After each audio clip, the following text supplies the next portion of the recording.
With the advent of the internet, pornography became affordable, anonymous, and accessible. And with this affordability, anonymity, and accessibility, porn in the minds of many gained a greater acceptability. What we once called hardcore porn, we now call softcore porn. What we once considered softcore, we just now call Game of Thrones. Today, one can easily say that porn has become the norm, and that is even among churchgoers. A recent survey discovered that 64% of Christian men admit that they view pornography at least monthly. That percentage goes up to 77% when considering just millennials, those who are 18 to 30 years old. Among millennials, 36% say they view porn daily. The same survey looked at women, and 13% of Christian women said they had never looked at porn. 33% said that they view porn at least a few times a year, and 15% said they view it at least once a month. To get 250 more pornography statistics, complete with original references and sources, go to covenanteyes.com/pornstats and download the complete report for free. 51% of men watch porn 5 hours or more a week. Mm-hmm. So, honey, what's happening in Japan because of porn usage? There's a big concern in Japan. The porn usage is so great that the marriages are declining. And they're worried that they're not going to be able to repopulate because nobody's getting married. People who describe themselves as a religious fundamentalist are 91% more likely to use porn than a non-Christian.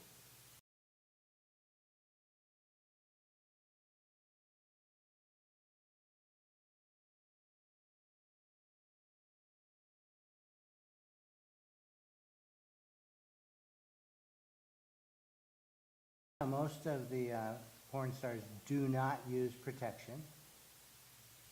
Unfortunately, most female performers are on some kind of drugs or alcohol to get them through the filming. A high percentage of these women have been sexually abused. Mm-hmm. And most of them have an STT. Porn directors who have since become Christians say that they saw the light go out of the girl's eyes. Yeah, free porn on the internet is not free. They're making money on every click. Mm-hmm.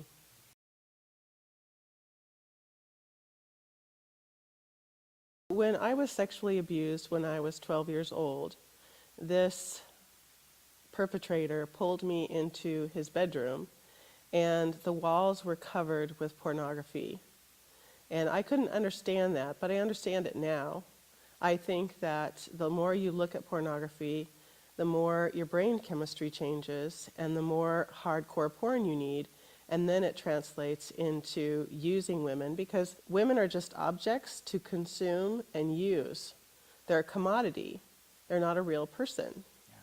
And you know the changes in the brain by watching porn are exactly the same as drug addiction? When porn is used compulsively, the dopamine pleasure pathways are exhausted, and the brain becomes depleted of dopamine. What does dopamine do, honey? Dopamine is the brain hormone that motivates a person.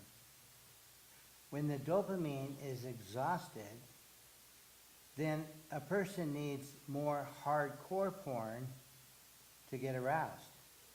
And usually, the wife isn't sufficient anymore.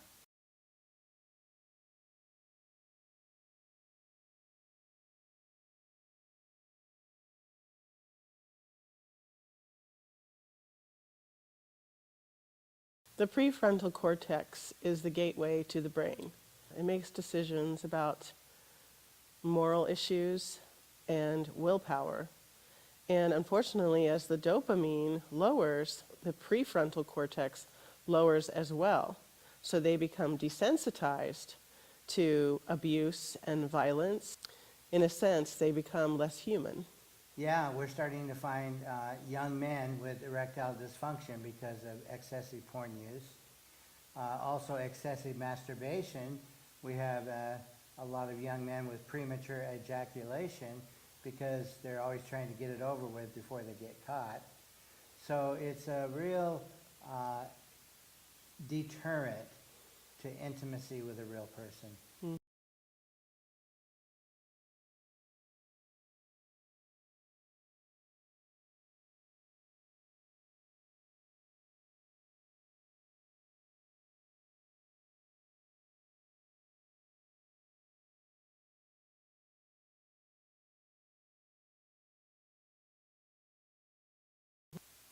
Yeah, a lot of times the sexual addict will try so hard to stop that he actually goes to the other side of the pendulum. He swings from one side, addiction, to the other side, repression.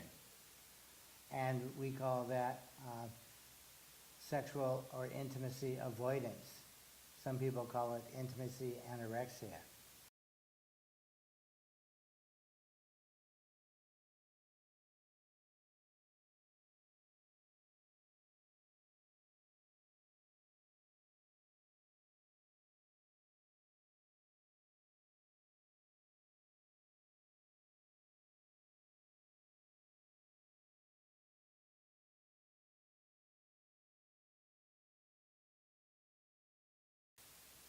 And that's very prevalent in our society today, where men are not having sex with their wives, but they're having sex with images on their computer.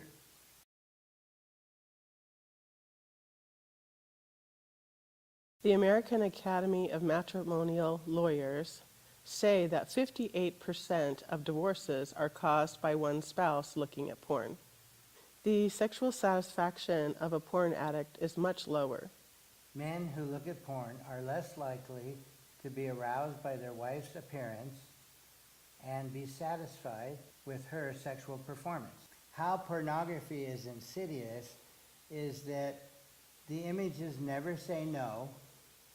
They never reject you. They never require anything from you. Nope. You can totally objectify a person and feel like, well, they're not really people because it's just an image.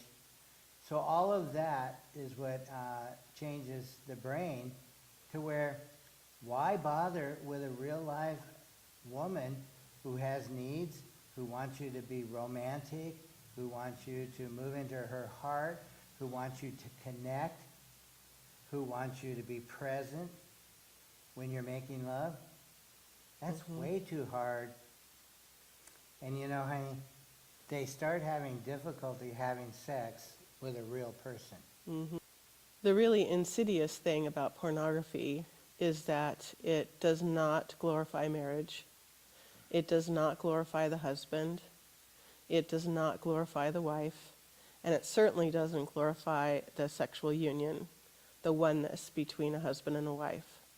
What it does, it objectifies another person for one's own sexual gratification. Well, I think most people don't believe that looking at porn is adultery. But what happens is when lust comes, then you're looking at pornography, you're looking at an image, and you're bonding with that image. Yeah? And so if you're bonding with that image, then you're not bonding with your wife. Yeah, Jesus made it clear in Matthew 5 that if you look at a woman with lust, then you committed adultery. That's part of the Sermon on the Mount. Addictions are something that you can't stop. And you want to, you try to, and you can't. Some addictions are every single day. Some are every 6 months. In my case, I started looking at pornography at 10 years old. And when I became a Christian, it reduced down to once a month, once every 3 months, once every 6 months. But I never was able to stop looking at porn until I allowed God to move into my heart and heal me. Honey, what's the most important thing that an addict needs to get over this sexual addiction? Well, the first thing, he needs to acknowledge that he can't do it on his own. The second thing, he needs to believe that God cares and wants him to be free. And the third thing is that he has to allow God to change his heart, to really move into those deep wounds and pain and let God really heal him and restore him to the fullness of Christ.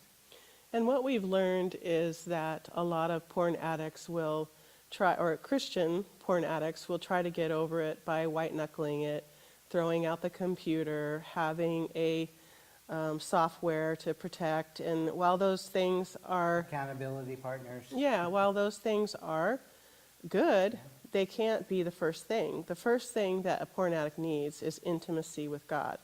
Not just Yeah. knowing about him, not just believing in him, but actually experiencing him at a deep level where it touches their heart.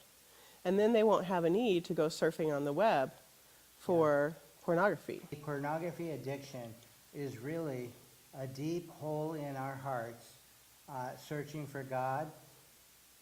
And as Blaise Pascal, a French philosopher, actually he was an economist, said that every human being has an empty space inside them that only Jesus can fill. Surfing on the internet is trying to fill that emptiness in your heart without Jesus. And it will never work. Even the 12-step programs, if it does not lead you to intimacy with God, is just another way to do it on your own by trying harder. God is calling all of us to intimacy with him first. And remember what Adam said. He said, I was afraid because I was naked and vulnerable, so I hid. And that's what every addict does. The church does a really good job of teaching us how to do disciplines for God. Praying, serving, tithing, but they don't really teach us how to be intimate with God. And those are what we call the being disciplines.